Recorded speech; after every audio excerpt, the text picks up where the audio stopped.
Irmãos, que a paz seja com todos. Neste domingo de Páscoa, domingo de grande alegria para todo cristão, para todo crente, pois nele ressuscitou o nosso Senhor e Salvador Jesus Cristo. É o momento, de meditarmos. Essa noite nós não vamos meditar na sequência das mensagens que começamos a pregar domingo à noite em Efésios. Semana passada nós vimos que temos todas as bênçãos espirituais em Cristo Jesus e começaríamos hoje a ver as bênçãos, embora o que eu vou dizer aqui hoje está incluso, mas nós vamos interromper essa sequência ali de Efésios e vamos meditar mais um pouco nesse dia tão importante, o dia em que Deus o Filho saiu da sepultura e venceu a morte. A Páscoa. Sim, Páscoa é isso. Páscoa é a sexta-feira na cruz, entre aspas, a derrota. É o sábado do silêncio, temor, ansiedade, frustração. E então vem o domingo da ressurreição, da glória, da vitória. Existe uma grande diferença entre a Páscoa do mundo e a Páscoa do crente. Infelizmente, assim como o Natal, a Páscoa do mundo, no Natal é o Papai Noel, o centro de tudo. A comilança, a bebedeira, presentes. E na Páscoa é o coelhinho, é o ovo de Páscoa, é o bombom. Claro que sabemos que não há problema nenhum em dar um bombom, em dar um ovo de Páscoa. O problema é quando isso se torna o centro da Páscoa. Para o cristão, o centro da Páscoa é Jesus, o Cordeiro de Deus que tira o pecado do mundo. E essa noite falaremos de vitórias. Vitórias. Existem muitas conquistas importantes nesse mundo, vitórias importantes, conquistas esportivas, Vitórias esportivas, vitórias intelectuais de cada um, vitórias pessoais, vitórias financeiras, vitórias na saúde. Porém, todas essas vitórias, embora importantes e boas, são terrenas, temporárias, difíceis. Nem todos têm as vitórias que outros têm. Mas a vitória que falaremos essa noite é uma vitória com V maiúsculo. É aquela vitória que mais importa. É a vitória espiritual, porque é uma vitória espiritual, eterna, impossível a todos os seres humanos. Nisso todos são iguais. É uma vitória impossível por nós mesmos, conquistarmos essa vitória. Muitas vitórias terrenas dependem de cada um. É conquista pessoal, é esforço, às vezes a circunstância, o lar que você nasceu, facilidades que você teve e outros não tiveram. Agora, essa vitória com V maiúsculo, que vem de Deus, é impossível a todos. Nisso somos todos iguais, mas ao mesmo tempo é oferecida a todos. Todos podem ter essa vitória, independente da circunstância de nascimento, de onde nasceu, se estudou, se não estudou. Uma vitória espiritual eterna, maravilhosa, dada a todos aqueles que creem, aos crentes. Essa vitória está registrada em 1 Coríntios, capítulo 15, versículo 57. O apóstolo Paulo, falando da ressurreição do Senhor, praticamente encerra essa doutrina maravilhosa, grandiosa e muito prática para a nossa vida, com a seguinte declaração: mas graças a Deus que nos dá a vitória por nosso Senhor Jesus Cristo. E a primeira coisa que meditaremos aqui ele diz graças a Deus. Ele é agradecido, ele agradece, ele louva, bendito, louvado. Por isso que sempre devemos começar com Deus. Nunca começar conosco, nunca começar com nossos problemas, nossas dificuldades, com o eu. Não. Começamos sempre com Deus. Ele no centro, não nós no centro. Não nossos problemas no centro. Ele no centro. Graças a Deus. Páscoa começa com Deus, que teve misericórdia de nós, se inclinou para nós, as nossas misérias, rebeldias, desobediência. Ele viu o nosso estado de fracasso. e Ele teve misericórdia de nós. Páscoa começa com Deus. O plano de salvação de Deus começou na eternidade, sempre com Ele. Por isso que toda a glória, todo louvor na nossa salvação é ao nosso Deus. Sempre começar com ações de graças, com louvor. Assim deve começar sempre o nosso dia. Não nós no centro, mas Ele no centro. Nossas orações. Lembra como começa a oração que o Senhor ensinou aos discípulos? Não começa com a gente. Não começa, Senhor, o pão nosso de cada dia nos dá hoje. Não. Começa com Pai Nosso. Por que toda essa alegria do apóstolo Paulo? Por que esse louvor, essa explosão? Irmãos, somos alegres assim? Quais nossos motivos de alegria? Eu não tenho motivos de alegria. Estou desempregado. Não tenho estudos. Estou doente. Fui contaminado pelo coronavírus. Não tenho motivo de alegria. Sim, essas questões são coisas que podem nos entristecer, mas não devem tirar a nossa alegria em momento algum. Então, em primeiro lugar, graças a Deus. Segundo lugar, o apóstolo Paulo fala, graças a Deus pelo quê? Pela vitória. Vitória. Sobre quem? Sobre o quê? Sobre a morte. Vitória sobre o último inimigo mais terrível deles, a morte. No versículo 54, no finalzinho do versículo, ele diz, tragada foi a morte, derrotada foi a morte na vitória que o Senhor Jesus Cristo teve sobre ela. Versículo 55 e 56. Onde está a morte, o teu aguilhão? Onde está o inferno, a tua vitória? Ora, o aguilhão da morte é o pecado, e a força do pecado é a lei. Mas graças a Deus que nos dá a vitória por nosso Senhor Jesus Cristo. A morte é caracterizada como o terror dos terrores. No versículo 26 de 1 Coríntios 15, diz assim, ora, o último inimigo que há de ser aniquilado é a morte. Sim, o Senhor Jesus já derrotou a morte, já venceu a morte. E chegará esse dia da nossa ressurreição dos mortos. E nós vencemos a morte através dele. Sim, em Hebreus 2, 14 e 15, o autor aos Hebreus fala dessa questão do medo da morte, o terror da morte. Hebreus 2, 14 e 15 diz assim, e visto como os filhos participam da carne, que somos nós, e do sangue, também ele, Jesus, participou das mesmas coisas, para que pela morte, Jesus pela morte, aniquilasse aquele que tinha o império da morte, isto é, o diabo. O diabo tentou Adão e Eva, eles caíram em pecado e foram tomados pela morte. A morte entrou no mundo.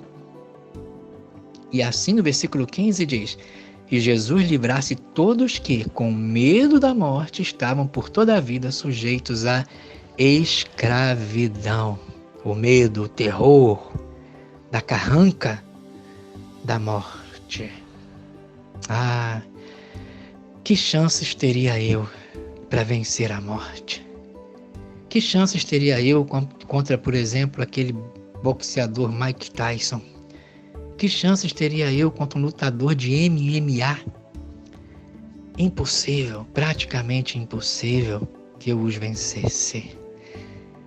Mas mesmo eles, com todas as suas forças, toda a sua capacidade, são facilmente tragados pela morte.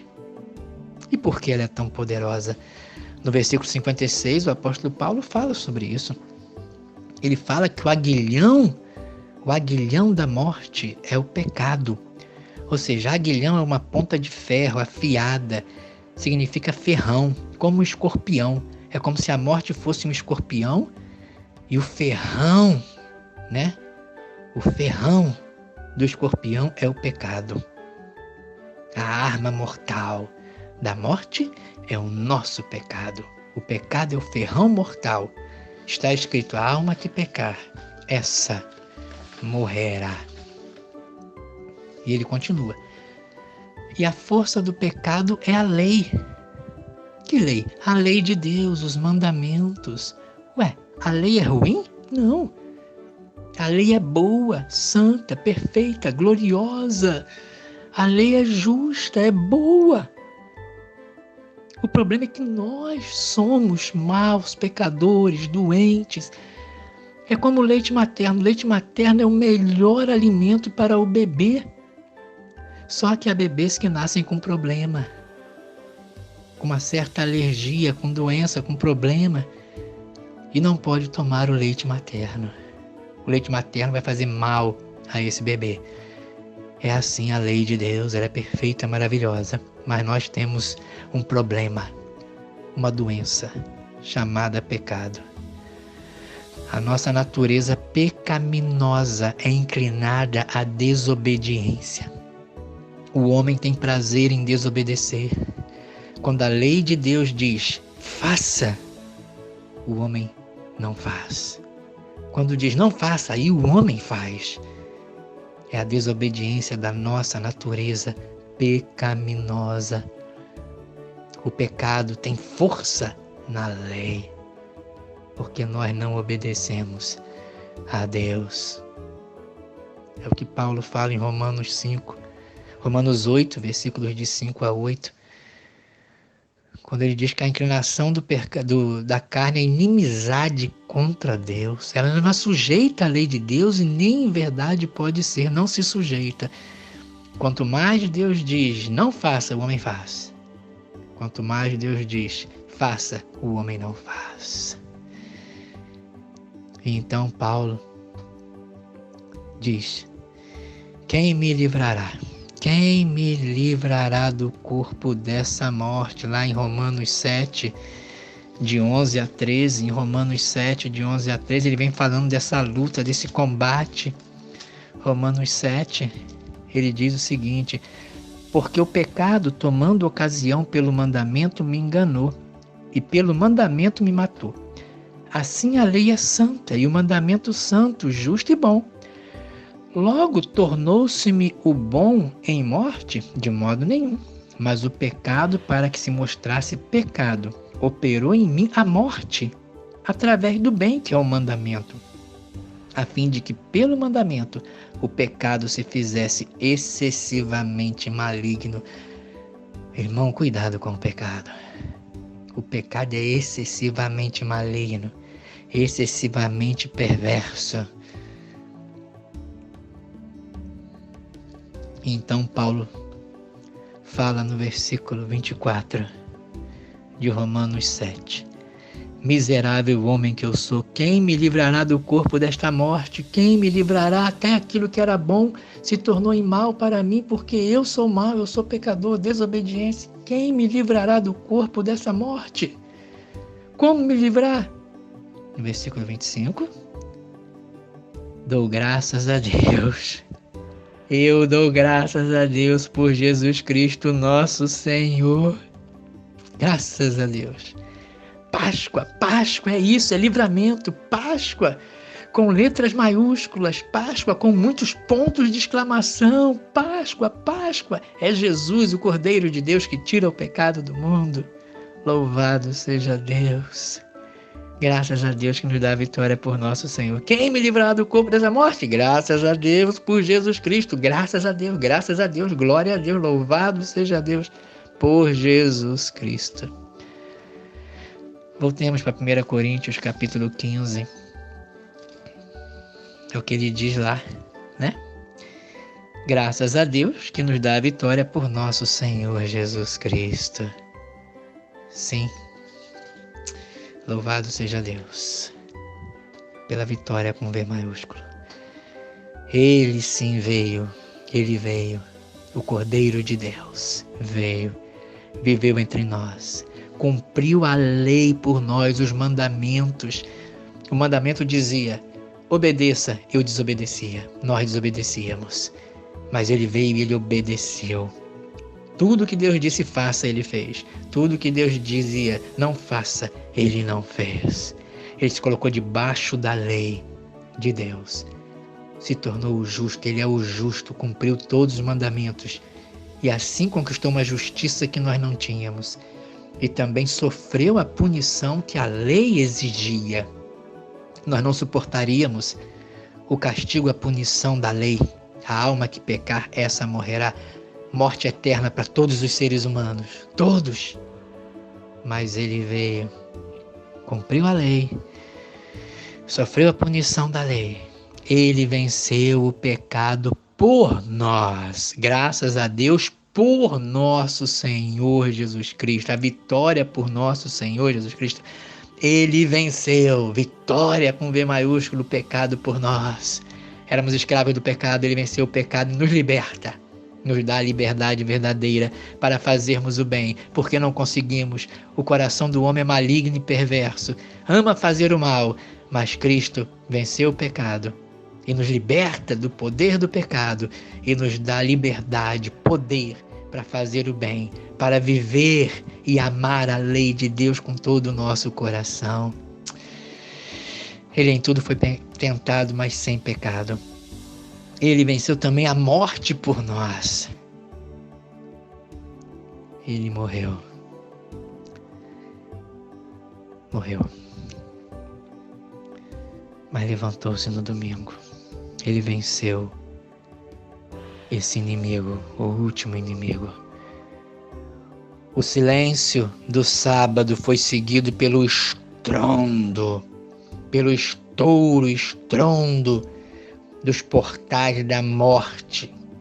Os portais da morte foram destruídos, as correntes destroçadas.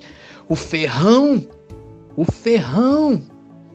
da morte, que é o pecado, foi estilhaçado, foi partido, destruído. E o escorpião da morte ficou sem o teu poder. Jesus. Daí o capítulo 15, que estudamos hoje pela manhã, sobre a ressurreição ser tão importante. São as coisas eternas, espirituais, que valem, que são importantes, que possamos olhar cada vez mais para essas coisas, não para as terrenas, mas para as espirituais. É isso que importa no fim de tudo. Essa pandemia está mostrando isso.